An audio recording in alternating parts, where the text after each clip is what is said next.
Well, next Saturday I'm gonna come to the auction and see what this big tractor sells for. There, Case H400. Look at there. There's a 380.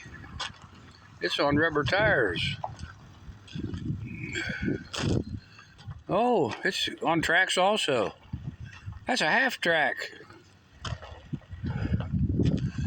And big combines, big discs, big trucks, and all kinds of things.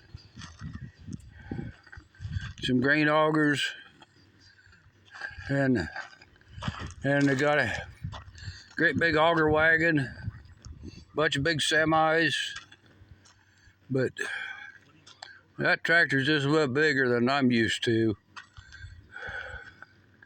Probably even bigger than the one my boys got. All right.